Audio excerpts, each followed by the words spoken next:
Kalau kita masuk ke toko oleh-oleh gitu, ibunya belanja gitu, tapi bapaknya ngopi ya, karena kalau Bu Ipung itu belanja bisa sejam gitu.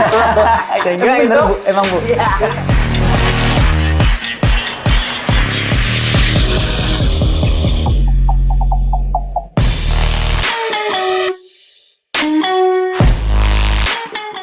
Assalamualaikum warahmatullahi wabarakatuh.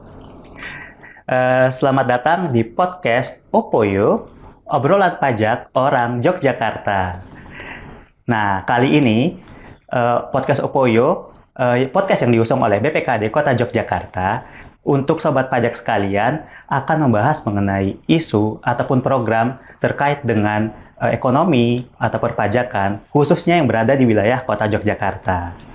Nah, di episode kali ini, saya Ahmad Yudi Ghazali selaku host, tidak sendirian. Kita kedatangan dua narasumber yang saat ini menjabat sebagai anggota DPRD Kota Yogyakarta. Nah, tanpa berlama-lama saya akan memperkenalkan narasumber kita satu-satu. Yang pertama ada Bu Ipung Purwandari SH. Selamat datang Bu Ipung. Selamat datang. Gimana kabarnya, sehat Bu? Baik, alhamdulillah. Nah, mungkin bisa perkenalan dulu ke masyarakat atau sobat pajak yang baru nonton pertama kali. Bu Ipung ini dari fraksi mana dan juga dari dapil berapa? Ya. Assalamualaikum warahmatullahi wabarakatuh. Saya Ipung Purwandari. Saya dari fraksi PDI Perjuangan. Kebetulan saya di Komisi B dan dapil saya itu dapil 3. Dapil 3 Gedung Tengen, Jetis, Tegalrejo. Oke, Gedung Tengen, Jetis sama Tegalrejo. Ya. Oke, selanjutnya kita akan kenalin narasumber kedua kita. Ada Bapak Fajar Kurniawan, SIP. Betul, Pak? Betul Oke, sekali. mungkin bisa dikenalkan dulu dari fraksi mana dan dapil berapa? Ya, selamat pagi. Saya Fajar Kurniawan SIP. Saya anggota Komisi B DPRD Kota dari dapil Jetis, Tegalrejo, Gedung Tengen. Oh, sama berarti ya? Sama. Oh, berarti Satu dapil kita. Juniornya, Oh, tapi iya, iya. mana sama beliau. Oh ya, berarti bisa tektokan ya? Iya. Tugas saya lebih lebih proposal. iya, lebih ringan berarti tugas hostnya ini ya. Iya, tadi juga udah dibilang kalau beliau-beliau ini merupakan Komisi B DPRD Kota Yogyakarta. Nah, ini saya mau tanya dulu ke Bu Ipung, kira-kira Komisi B itu fokus kerjanya tuh di bidang apa sih, Bu?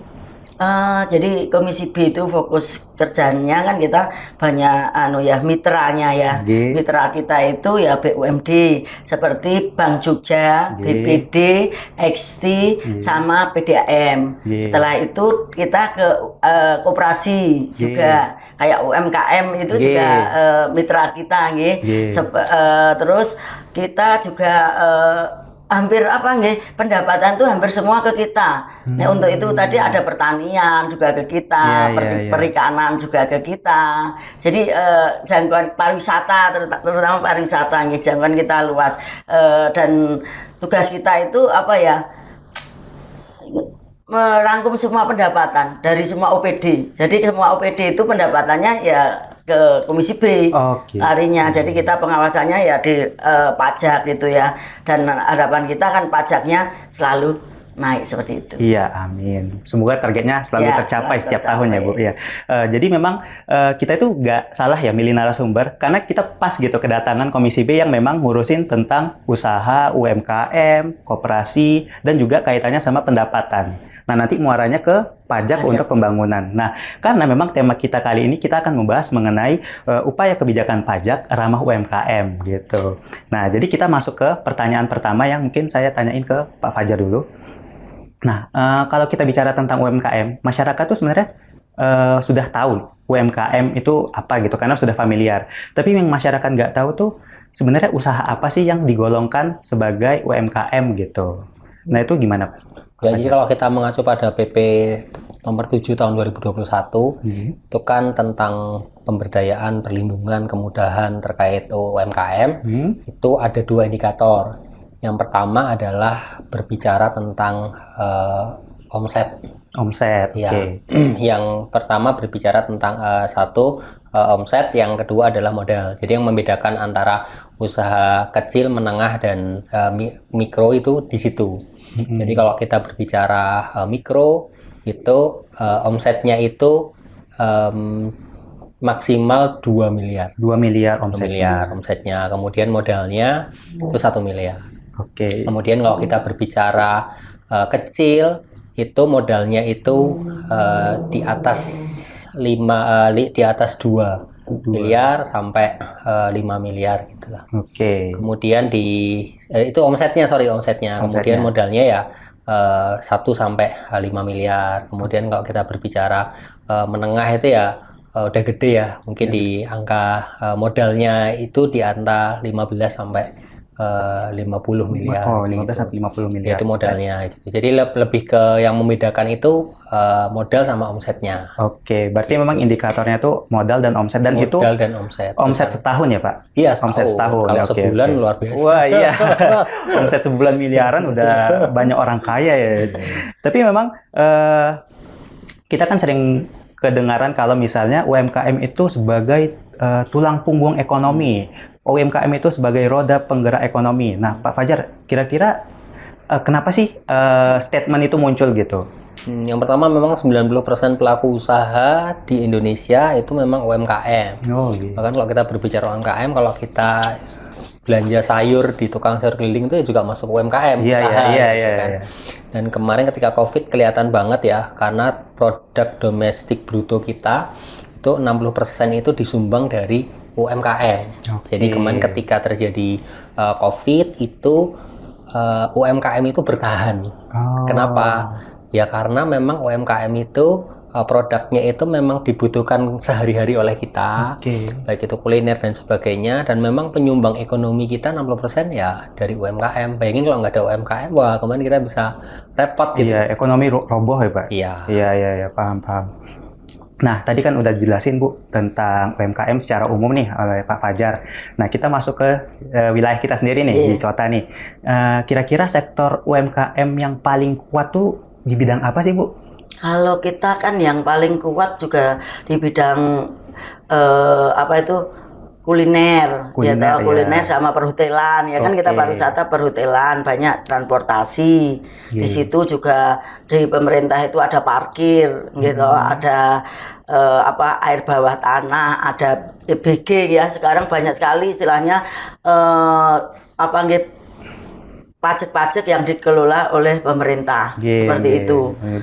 Jadi kalau kayak kuliner ya, terutama kayak gudeg ya toh, kayak bakpia itu yang bisa memberi PAD terbesar juga untuk pemerintah kota, terutama hotel, restoran. Itu kan intinya mereka itu pemberi pajak, penyetor pajak terbesar. Makanya untuk itu harapan kita juga pemerintah juga memperhatikan mereka juga. Jadi dalam arti sing pemberi pajak terbesar itu sopo istilahnya kan ya, itu harus dibina, itu harus selalu dipantau untuk kegiatan mereka, agar mereka itu ra awel ngetokke pajak untuk pemerintah, begitu Mas. Oke, berarti memang sektor yang paling kuat itu tadi di kuliner, perhotelan, transportasi. Yang sebenarnya kalau bisa disatukan itu sebenarnya sektor pariwisata pariwisata, yang memang kita unggul ya di kota Yogyakarta itu emang unggul ya. Nah tadi kan Ibu udah singgung nih soal pajak sebagai penyokong kita sebagai dalam pembangunan daerah, dan juga penyumbang terbesar itu tadi dari kuliner, hotel gitu.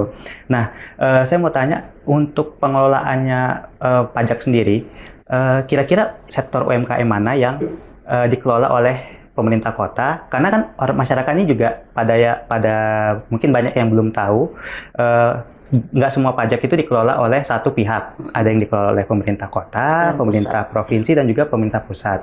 Nah, sektor UMKM tadi Bu sebutkan tuh mana-mana aja yang dikelola oleh pemerintah kota, Bu?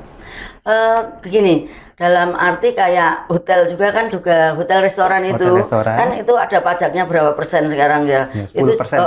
Itu dikelola oleh pemerintah kota juga. Terus kayak pajak parkir itu juga dikelola oleh pemerintah kota juga. Dan banyak kan pajak-pajak yang dikelola oleh pemerintah kota, istilahnya ada 8 berapa itu pajak 9 itu yang dikelola oleh pemerintah kota untuk perizinan, kayak mau bikin hotel apapun PPG ya itu juga oleh pemerintah kota. Air bawah tanah kan juga sepertinya dibangun oleh pemerintah kota, apalagi parkir itu juga di seluruh kota itu kan juga banyak juga dikelola oleh pemerintah kota juga. Mas. Oke, berarti sebenarnya banyak ya sektor-sektor yang memang tergolong UMKM yang pajaknya itu dikelola oleh Kota Jogja gitu. Iya. Nah, tapi ini kita masuk ke agak sensitif nih, Pak Fajar. Jadi kan kalau kita omongin tentang pajak, masyarakat tuh agak defensif ya. Apalagi nih kaitannya sama UMKM yang tadi secara omset itu masih belum besar dan juga masih merintis gitu. Nah, banyak teriakan-teriakan dari masyarakat tuh kalau misalnya mereka itu tidak setuju kalau UMKM itu langsung dipajakin. Nah, menurut pandangan Bapak itu gimana?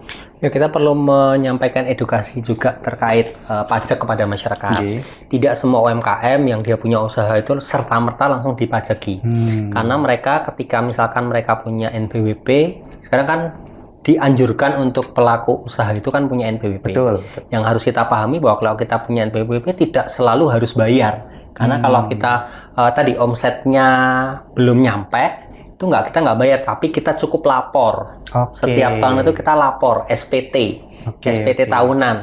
Nah, kita menyampaikan ini laporan keuangan kita. Nah, nanti dari laporan keuangan itu akan ketahuan kita sudah jadi wajib pajak, harus mengeluarkan uang untuk bayar pajak atau cukup lapor SPT aja. Nah, ini yang perlu diedukasi ke masyarakat.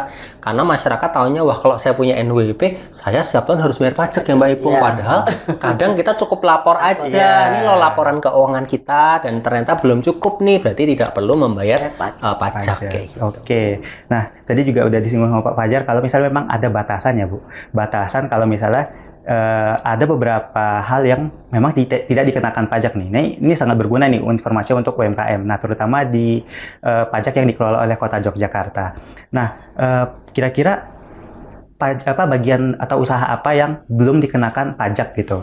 Jadi ada yang belum dikenakan pajak. Istilahnya kalau omsetnya itu masih di bawah 7 juta setahun ya toh. Setahun apa? Sebulan ya kayaknya ya. Sebulan 7 juta ya? Seperti kayak warung-warung yang kecil-kecil itu ya, mereka jual makanan, jual minuman. Mungkin 7 juta itu kan istilahnya belum mencukupi untuk itu. Jadi di situ harus ada pendampingan dulu dari pemerintah, pendampingan bagaimana nanti biar usahanya berkembang. Setelah berkembang penghasilannya lebih dari 7 juta kan akhirnya mereka akan nggak terpaksa untuk membayar pajak. Tapi dengan sukarela, tapi tentunya dengan pendampingan dari pemerintah istilahnya didampingi bagaimana nanti ben laris lah piye carane itu warungnya mungkin ada dirapikan, warungnya itu dengan harga yang standar dan sebagainya. Itu harus dari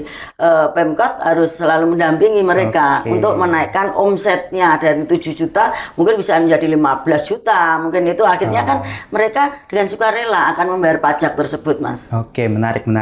Jadi memang secara pendampingan kita harus tata dulu agar UMKM itu bisa berkembang dulu supaya nanti mereka bisa settle dengan usahanya dan mereka bisa berkontribusi dengan lebih ikhlas ya Bu ke negara. Nah, kita ke Pak Fajar nih. Tadi kan kita nyambung ke sisi pajaknya. Biasanya UMKM itu atau usaha-usaha pada umumnya itu seringkali sentimen masyarakat tuh menganggap kalau mereka itu adalah sekedar objek pajak. Padahal kan sebenarnya kalau misalnya kita kaitkan dengan pembangunan daerah nih, peran kita dengan UMKM atau dengan usaha lain itu kan kita tuh mitra ya. Nah, kita tuh sering harus berkolaborasi gitu. Nah, Bapak setuju nggak dengan pendapat ini? Dan apa sih pandangan Bapak gitu? Ya, jadi kalau kita berbicara mengenai UMKM, itu kan pasti berkontribusi terhadap pendapatan asli daerah. Betul. Karena memang contoh gini, Mas tadi makan sarapan atau makan siang di sebuah restoran di Kota Yogyakarta. Otomatis kan Mas bayar pajak nih. Pajak restoran, ya kan? Pajak restoran itu kan akan masuk sebagai PAD-nya kota, ya kan? Jadi sebenarnya dan nanti UMKM-nya itu juga akan dapat feedback ya. Artinya konsumennya bayar pajak restoran, kemudian restorannya juga berkontribusi ke pemerintah kota. Nah, ketika bayangin restorannya di depan jalannya rusak, jalan itu dibangun pakai PAD-nya pemerintah kota gitu. Kalau kita mau datang ke sebuah restoran, jalan ke sana itu rusak gitu, kita kan akan jadi malas gitu. Atau misalkan malam hari misalkan restorannya, tempat kulinernya malam, di situ ada lampu PJU-nya kota, itu kan juga dipasang itu kan pakai PAD, pakai APBD kota. Yang salah satu instrumen APBD kan ada PAD. PAD itu salah satunya pendapatan dari pajak juga gitu. Nah, ketika kemudian ini kan saling sinergi juga sebenarnya. Jadi pajak itu masuk ke pemerintah kota, dikelola, dikembalikan lagi kepada masyarakat dalam bentuk fasilitas umum. Entah itu jalan, entah itu lampu, kayak gitu. Oke, nah tadi juga disinggung sama Pak Fajar, berarti memang pajak ini ya dari kita untuk kita juga ya Bu. Dan juga sebenarnya mitranya itu nggak cuman UMKM, tapi juga kita sebagai konsumen tuh yang pembayar pajaknya itu juga kita sebagai mitra ya, kita punya kontribusi untuk membangun kota Jogja gitu. Nah, berarti artinya Bu Ipung, yang dibilang Pak Fajar itu DPRD itu sebenarnya pastinya ingin memastikan ya bahwa uang pajak yang udah dibayarkan oleh konsumen yang dititipkan oleh pengusaha itu harus bisa mereka manfaatkan gitu, atau mereka terima manfaatnya. Berarti gitu ya Bu? Ya, betul. Jadi DPRD kan pengawasan ya, ada pengawasan. Jadi kita mengawasi pajak-pajak yang sudah masuk ke Pemkot itu untuk apa saja. Jadi harapan kita ya itu kan pajak diberikan UMKM kepada pemerintah Jogja. Jadi pemerintah Jogja harus mengembalikan pajak itu ke pemberi pajak dengan tadi yang dikatakan Pak Fajar, dengan fasilitas-fasilitas jalannya itu menuju tempatnya restorannya ya ben alus, lampu-lampunya juga biar itu terang menyala. Jadi harus selain itu juga saya ingin pemerintah kota itu memberi istilahnya kayak keringan pajak, insentif ya, intensif itu untuk keringan pajak, juga untuk bagaimana mereka tuh membayar pajaknya tidak ribet, Mas. Dalam arti disederhanakan aja lah. Wong mereka itu wis niate mau bayar pajak. Banyak pengeluh seperti itu. Niatnya saya tuh Bu sudah pengen membayar pajak, tapi kok agak ribet ini administrasinya agak ribet. Harapan saya ya ini tadi pemerintah ya selalu meringankan lah, maksudnya beban-beban mereka istilahnya dengan gampang lah cara UMKM itu membayar pajaknya, ojo dipersulit, ojo ribet seperti itu. Juga diberi intensif istilahnya rada dikurangi pajaknya mungkin, dan seperti itu akan menumbuhkan kesadaran UMKM kita, hingga UMKM kita itu akan tersadar untuk membayar pajak dengan ikhlas tadi seperti itu. Oke. Nah, memang masalahnya berarti bukan cuma di tarif ya, Bu? Atau bukan cuma di nominal, tapi juga tadi administrasi dan birokrasinya itu mungkin ribet, sehingga mereka tuh masyarakat tuh atau pelaku usaha itu agak sedikit malas ya Bu untuk berkontribusi, karena mereka mau berkontribusi, cuman kalau caranya ribet atau caranya susah, mereka agak kurang gitu ya, kurang mau untuk jadi malas. Iya, betul.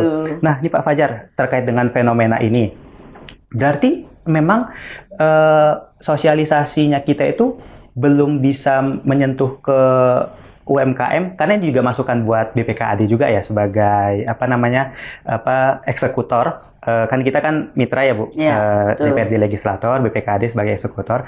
Berarti secara umum sosialisasi kita atau juga mungkin kapasitas administrasi kita, birokrasi kita itu dianggap belum memudahkan pelaku usaha ya? Ya, kami melihat perlu ada penyesuaian dengan zaman yang sekarang ya. Zaman sekarang itu kan pengennya orang dilayani. Bahkan kalau saya mau beli makan aja tinggal pencet HP, itu makanan udah datang sendiri. Sehingga poinnya adalah lebih ke jemput bola.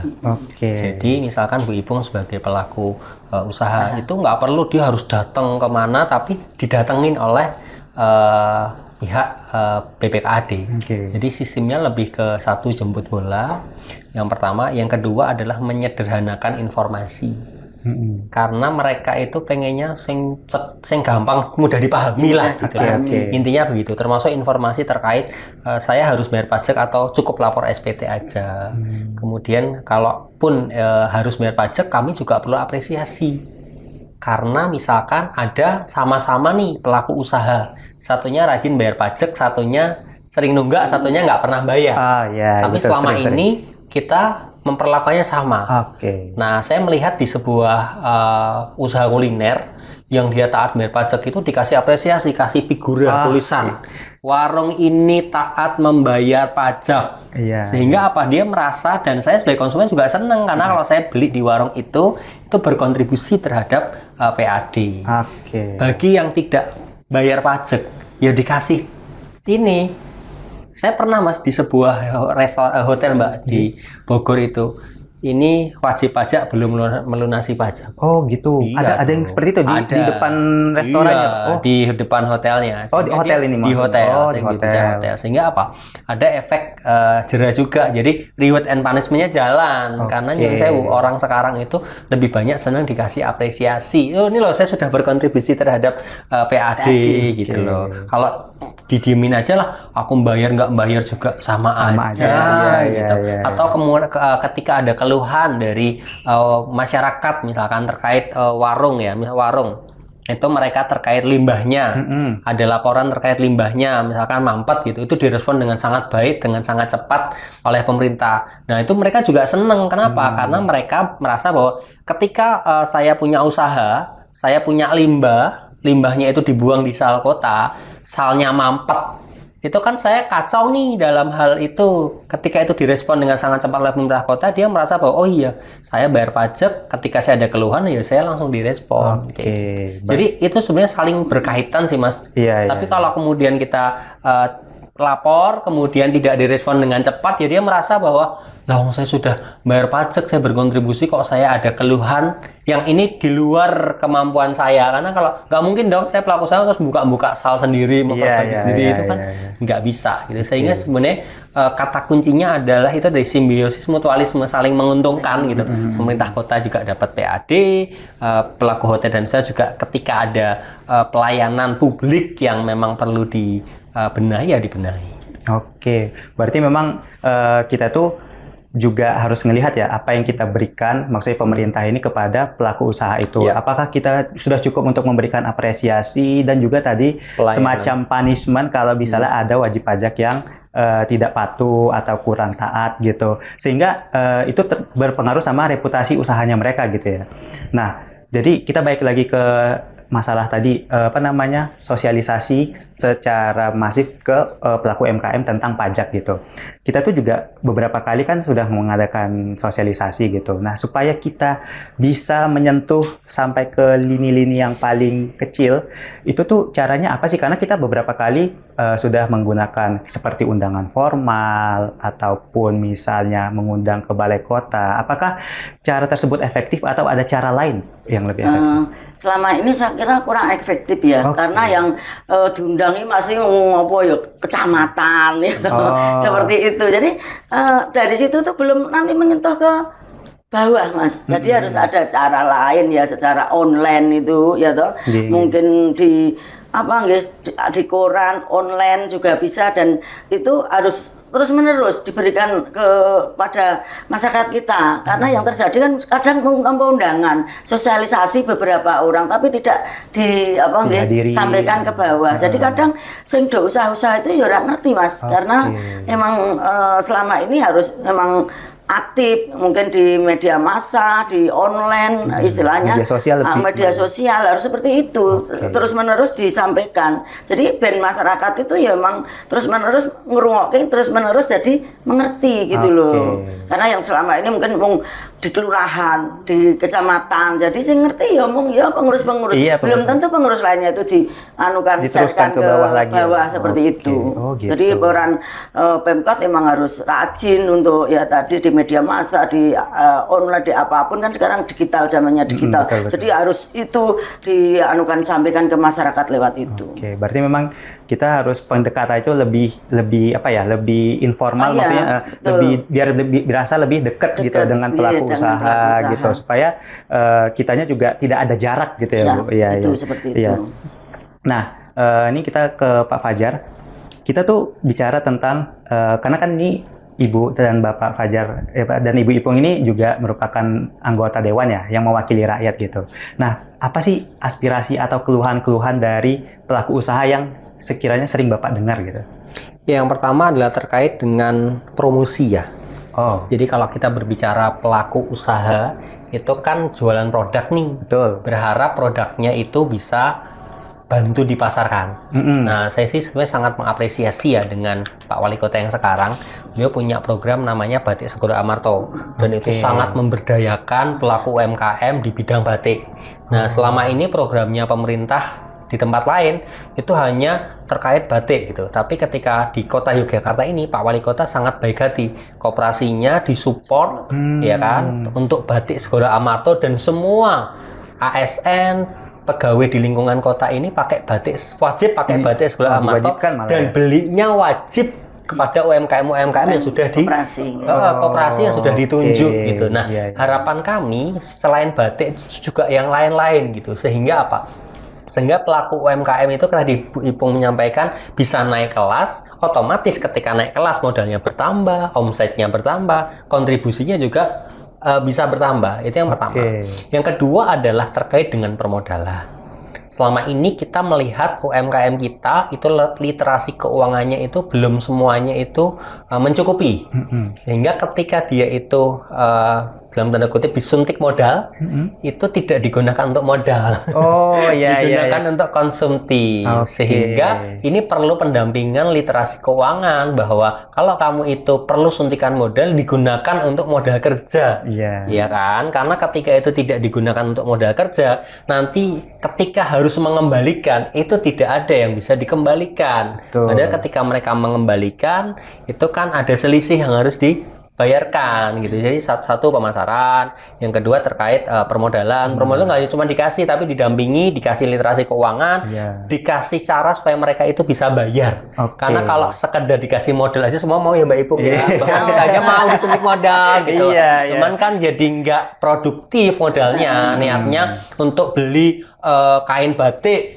Jadi nggak jadi beli kain batik, beli HP baru. Kan jadi nggak ini. Yang ketiga adalah terkait dengan kemudahan membuka usaha baru. Kemudahan membuka usaha baru. Karena mohon maaf ya, kalau kemudian kita itu harus bersaing, UMKM bersaing dengan yang lebih gede, itu kan nggak bisa. Ya kan? Sehingga harus diberikan kemudahan ketika mau buka usaha baru, itu harus diberikan kemudahan dalam hal apa? Dalam hal izin. Sekarang kita perlu NIB pun sekarang kan bisa online. Tapi kan tidak semua UMKM kita tuh melek ya Mbak Ibu ya. Kalau kemudian nyun sewu, UMKM kita itu lansia misalkan. Itu kan kalau dia bikin NIB di OSS kan nggak bisa. Tapi kabar baiknya kita punya MPP ya Mbak Ipung ya. Mall pelayanan publik kita itu bisalah untuk membantu, aksesibel, cukup terbuka. Jadi orang tinggal datang ke situ. Nah, yang terakhir adalah terkait dengan fasilitas yang diberikan oleh pemerintah kota ini harus terus kita sampaikan kepada masyarakat. Karena masyarakat kita aja mungkin MPP aja mungkin belum tahu ya mall pelayanan publik gitu. Nah, tadi supaya tahu gimana ya jemput bola gitu loh. Kalau Mbak Ipung bilang itu hanya sampai di Kemantren, hanya sampai di kelurahan. Lah kalau dia nggak pernah ke Kemantren, nggak pernah ke kelurahan ya nggak bisa. Mungkin di tingkat RW ya Bu Ipung ya. Nanti ada sosialisasi di tingkat RW atau tingkat RT yang lebih kecil lagi. Karena saya yakin pelaku semualah di warganya Bu Ipung aja, mending satu RW UMKM-nya banyak banget. Tapi yang selama ini terdetek itu hanya beberapa. Padahal UMKM-nya tuh hidup gitu loh. Maksudnya hidup itu setiap hari ada pesanan kuliner, pesanan batik. Cuman karena dia tidak punya NIB, tidak diakui sebagai pelaku UMKM. Karena indikatornya UMKM kan dia punya NIB. Betul. Itu juga jadi masalah sebenarnya. Karena kalau misalnya dia tidak punya NIB atau izin, biasanya kita itu mengkategorinya sebagai usaha informal gitu. Nah, itu yang menyebabkan kita itu lemah di data statistik ekonomi, karena memang untuk usaha kita itu masih banyak yang terdaftar ya, karena tadi susah untuk daftarnya atau malas untuk berhadapan dengan administrasinya, sehingga mereka usaha jalan aja dulu, izinnya belakangan gitu. Itu sebenarnya salah satu permasalahannya. Dan tadi menarik tadi banyak keluhan, dan 3 tadi di poin sama Pak Fajar, itu ada promosi produk, terus juga ada permodalan yang juga harus didampingi, dan juga yang terakhir itu kemudahan untuk para usaha baru ya. Nah, tadi kan udah banyak tuh keluhan dari masyarakat ya Bu. Kira-kira nih harapannya mereka, kan mereka juga selain ngeluh kan juga pasti ada sih harapan mereka untuk pemerintah gitu, terutama mungkin terkait perpajakannya mereka terhadap pemerintah tuh. Itu apa sih Bu harapannya mereka? Harapan mereka kan seperti ini Mas, UMKM itu jangan dilihat oleh Pemkot itu hanya nanti menjadi pajak istilahnya mereka itu, tapi coba harapan mereka kan dilihat perjuangan mereka itu dari istilahnya UMKM rumahan ya toh, dengan perjuangan yang dari nol bahkan istilahnya dari rumahan lah istilahnya, nanti menjadi UMKM yang kayak tadi naik kelas seperti itu. Harapannya kan mereka itu butuh pendampingan, butuh akses tadi penjualan yang luas, juga butuh akses untuk permodalan. Iya. Jadi harapan itu ya Pemkot selalu mendampingi mereka lah, agar mereka nanti itu setelah naik kelas menjadi UMKM yang sangat kuat istilahnya. Setelah itu kan PAD-nya kota akan naik, PAD-nya kota akan meningkat.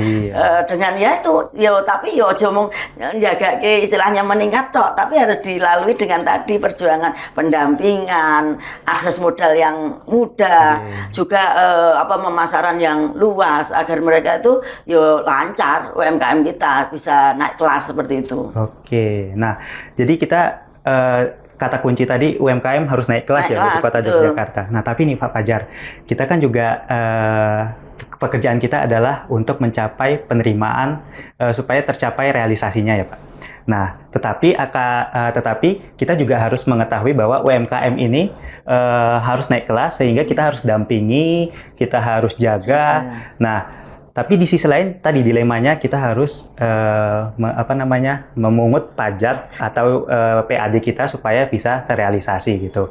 Nah, 2 hal ini tuh kan susah ya Pak untuk dicarikan keseimbangannya gitu. Nah, gimana sih Pak Bapak Fajar ini yang mewakili DPRD itu melihat keseimbangan nih? Kita harus gimana sih gitu? Ya, kalau menurut saya kan tadi Ibu Ipung sudah menyampaikan kata kunci terkait dengan pembinaan dan pemberdayaan. Ya kan? Karena kalau kemudian mereka mendapatkan feedback dari pemerintah, itu saya yakin mereka akan, tadi bahasa Ibu Ipung, nggak berat gitu. Nggak berat untuk kemudian ikut berkontribusi terhadap itu. Karena nyun sewu, kalau kemudian selama ini ketika saya belum rutin membayar pajak, saya ikut pameran nggak pernah gitu. Tapi ketika kemudian saya rutin bayar pajak, ketika ada akses pameran difasilitasi oleh pemerintah kota. Karena pemerintah kota kita luar biasa ya. Setiap ada event apapun ya Bu Ipung, entah itu event lari, event kesenian, event apa gitu, itu selalu melibatkan UMKM. Iya, betul. Ya kan? Nah, UMKM yang terlibat di situ adalah, saya yakin UMKM yang satu sudah punya NIB, yang kedua UMKM yang dalam tanda kutip taat bayar pajak juga, ya kan? Dan yang ketiga adalah memang UMKM ini sudah dibina oleh pemerintah kota lewat dinas terkait tentunya. Nah, kontribusi dinas, kolaborasi antara dinas yang membidangi UMKM dengan BPKAD yang kemudian dalam tanda kutip punya tanggung jawab untuk meningkatkan PAD, ini harus sinergi juga, karena kita nggak boleh kemudian berburuk sangka pada UMKM. UMKM itu kalau disuruh bayar pajak susah, enggak. Mungkin bahasanya aja yang kemudian perlu dikomunikasikan dengan itu tadi dinas terkait yang membidangi UMKM itu. Karena banyak loh UMKM kita yang janjani sebenarnya tuh pengen bayar pajak, tapi Bu Ipung sampaikan, wah aku harus bayar pajak, kira ngerti caranya piye. Kayak gitu. Harus bikin SPT tahunan tuh juga nggak tahu caranya gimana gitu. Nah, sehingga itu tadi pendampingan dan pemberdayaan itu menjadi penting gitu loh, menjadi kunci. Dan kita juga perlu melihat bukan hanya UMKM kita aja ya, tapi usaha-usaha di wilayah Kota Yogyakarta itu juga harus dipastikan ya, itu yang agak besar ya, itu juga mulai diinventaris oleh pemerintah kota gitu. Oke. Jadi nggak hanya menyasar UMKM yang di RT di RW, yang di jalan-jalan protokol yang gede-gede Gede, itu, ya. itu coba deh disisir, ya kan? Yang toko-toko, mohon maaf ya, yang kemudian kepemilikannya bukan milik warga kota gitu. Itu coba deh disisir. Apakah itu juga sudah masuk wajib pajak atau belum gitu. Sehingga apa? Sehingga yang jadi dalam tanda kutip yang jadi sorotan bukan hanya UMKM yang kecil-kecil itu, yang hotel-hotel iya, besar. iya, tapi UMKM yang besar. Misalkan Banyak toko hotel oleh-oleh besar, besar, toko oleh-oleh besar dia punya restoran ya. Itu restoran itu juga masuk. Iya. Harus wajib pajak kita kota. masukkan juga gitu. Betul. Karena Nyon Sewu sekarang itu trennya itu kan mereka punya toko oleh-oleh. Betul. Tapi sambil nunggu, misalkan Bu Ipung misalnya sama putranya gitu, itu belanja ke sebuah oleh-oleh, Bu Ipung milih oleh-oleh, putranya ngopi. Ngopi, Nah ya. ngopinya itu Ya, bayar pajak bayar itu, pajak itu, gitu. Atau beli roti di situ, itu bayar Iya, pajak ada itu. pajaknya di Oh situ iya ya, Pak. dong, Iya. bukan pajak toko oleh-oleh, tapi pajak restoran yang ada di dalam toko oleh-oleh. Coba dia disisir, itu banyak loh yang kayak gitu. Kalau kita masuk ke toko oleh-oleh gitu. Ibunya belanja gitu, tapi bapaknya ngopi ya, karena kalau Bu Ipung itu belanja bisa sejam gitu. Sehingga Bener, itu Bu. Emang Bu. Iya. iya, Lebih malah gitu. ngajak putranya, masa putranya mau ikut keliling enggak? Putranya Iya. ngopi. Iya. Itu kopinya udah habis, belum selesai belanjanya. 2 gelas mungkin ya Pak habisnya. Mungkin udah sampai nambah belum habis, belum selesai belanjanya gitu. Karena wah ini enak harganya sekian, ini harganya lebih murah. Kesannya lebih murah lebih enak lagi. Oh enggak jadi beli yang di sana gitu. Oke. Jadi kejelian teman-teman BPKAD menjadi kata kunci untuk meningkatkan itu tadi PAD. Oke. PAD.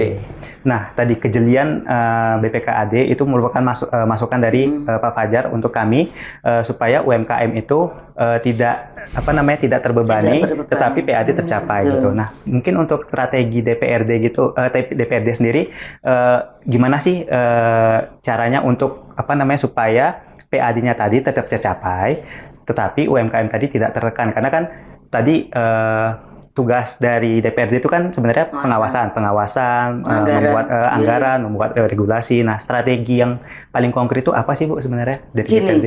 Jadi ya tadi yang dikatakan Mas Fajar tadi, jadi ojo nginceng sing cilik-cilik ya kayak UMKM itu. Kalau ya UMKM sing cilik-cilik ya dibina sik lah, didampingi sik ben besok bayar pajak bagaimana. Tapi yang gede-gede itu loh Mas, hotel gede-gede itu, restoran yang besar-besar, terus toko ya oleh-oleh yang besar. Tapi juga ada istilahnya kayak warung, tapi laris banget Mas.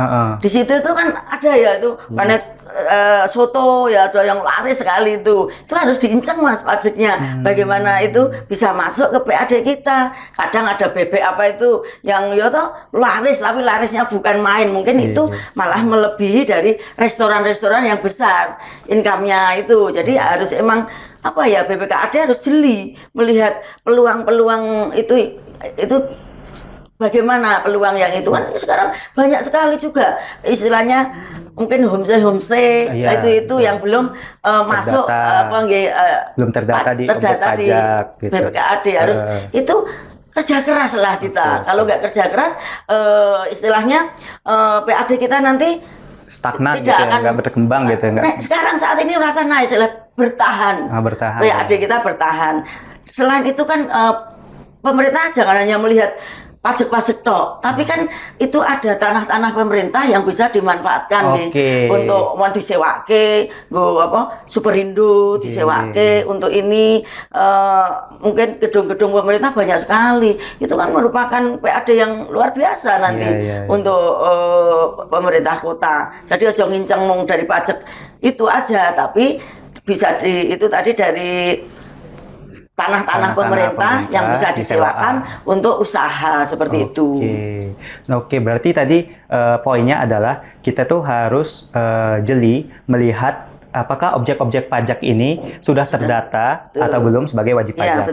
Nah, kalaupun sudah terdata, apakah kontribusinya sudah cukup atau sudah wajar sehingga mereka bisa dikatakan sebagai wajib pajak patuh? Karena bisa jadi UMKM yang kita singgung tadi sebenarnya ya sudah patuh atau mau patuh gitu ya. Cuman ya tadi terkendala masalah mungkin birokrasi atau administrasi sehingga mereka belum bisa berkontribusi maksimal gitu. Nah, jadi kita nggak melulu membicarakan tentang UMKM yang harus dikenakan pajak karena mereka memang sebisa mungkin kita beri pendampingan dulu, pendampingan atau permodalan seperti itu ya.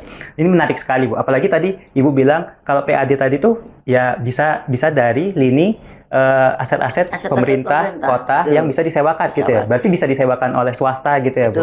Oh itu nanti jatuhnya PAD juga ya Bu. Pendapatan asli daerah juga ya. Oh sembari selain pajak itu juga bisa Oke, berarti bisa dikategorikan sebagai PAD. Itu juga bisa dimanfaatkan teman-teman. Jadi kita nggak perlu menjadikan UMKM sebagai objek pajak gitu. Nah ini mungkin terakhir nih Bu, karena udah sampai di penghujung acara, saya mungkin ada pertanyaan terakhir untuk Pak Fajar dan juga Bu Ipung terkait dengan harapan nih Pak. Pak Fajar dulu pertama, ini kira-kira harapannya DPRD untuk UMKM Jogja ke depan tuh gimana sih? Ya harapan kami UMKM Jogja itu satu naik kelas. Indikatornya naik kelas adalah satu dari sisi omsetnya itu meningkat terus. Yang pertama. Yang kedua adalah dari sisi produk itu bisa kompetitif. Karena sekarang produk-produk pabrikan itu kan juga luar biasa. Ya kan? Sehingga dari sisi produk bisa kompetitif. Yang ketiga UMKM kita itu bisa berkontribusi terhadap PAD sekecil apapun itu. Ya kan? Itu berkontribusi terhadap PAD kita. Sehingga harapan kami tadi kalau di awal tadi menyampaikan 90% itu UMKM kita yang berkontribusi 60% terhadap produk domestik bruto itu bisa meningkat Mas, enggak hanya 60%, mungkin 75% atau 70% mungkin. Itu karena kalau kita berbicara Kota Yogyakarta sebagai kota tujuan wisata itu bahasanya jualan apa aja lah. Entah itu produk maupun jasa, mohon maaf ya Mas ya.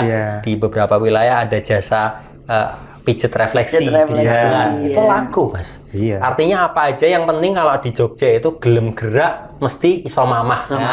Kalau kita mau bergerak pasti bisa makan gitu. Betul. Kenapa? Karena kita berada di lokasi tujuan wisata. Apalagi di kampungnya Mbak Ipung ini yang notabene intinya Jogja ada di situ. Jadi gelem gerak mesti mamah. Ring satu, ring tengah malah. Nah, Bu Ipung sendiri harapannya gimana Bu? Ya harapan kita tadi jadi pemerintah jangan dijadikan UMKM itu menjadi incaran bahwa pajak gitu tapi harapan saya berilah pendampingan kepada mereka, istilahnya tadi pendampingan, akses pembiayaan, terus akses promosi jualan. Jadi dibantulah promosi teman-teman itu agar UMKM-nya bisa naik kelas dalam arti mungkin bisa ke dunia internasional, tidak hanya di kota Jogja saja. Jadi memang harus diberi pendampingan, modalnya karo hubungkan dengan BPD, dengan Bank Jogja. Ya toh, bagaimana permodalan mereka itu yang nek nggak ada modal UMKM itu juga sedih. Jadi dalam arti berilah akses modal yang gampang, yang bunganya ringan, ya toh. Setelah itu juga harapan saya pemerintah kota membantu tadi promosinya. Jadi teman-teman itu bantulah promosinya. Jadi agar teman-teman itu walaupun jualannya kan kadang mengandalkan pameran kadang mengandalkan online itu dibantu promosinya. Insya Allah kalau promosinya itu gencar UMKM kita itu akan cepat naik kelas. Betul. Dan akhirnya bisa membantu pemerintah Kota Yogyakarta dalam PAD-nya, dari pemasukan PAD seperti itu, Mas. Oke, menarik sekali ya pembicaraan kita pada kali ini. Jadi memang untuk pajak untuk BPKAD sendiri dalam pengelolaan pajaknya memang kita tuh harus jeli untuk melihat mana sih usaha yang memang patut untuk kita teliti atau mungkin kita kejar gitu pendapatannya, atau mana juga usaha-usaha yang masih berintis, masih baru berkembang agar kita bisa dampingi. Nah, bentuk pendampingan tadi itu bisa ada 3 macam tadi, seperti permodalan, seperti promosi produk, dan juga seperti kemudahan dalam pendaftaran kegiatan usaha ya Bu. Sehingga kita bisa mewujudkan visi kita yang tadi kata kunci adalah UMKM bisa naik kelas gitu ya. Oke, mungkin itu saja Bu. Pak Fajar atas podcast kali ini. Terima kasih banyak ya Bu Pak Fajar atas kehadirannya. Mungkin nanti bisa jadi narasumber kita lagi karena obrolannya sangat menarik ini ya. Iya. Karena ini keterbatasan waktu juga, jadi kita nggak bisa lama-lama lagi. Ini saya pamit juga ke Bu Ipung dan juga ke Pak Fajar ya. Dan juga ke teman-teman sobat pajak sekalian yang sudah menonton podcast Opoyo, obrolan pajak orang Yogyakarta. Terima kasih.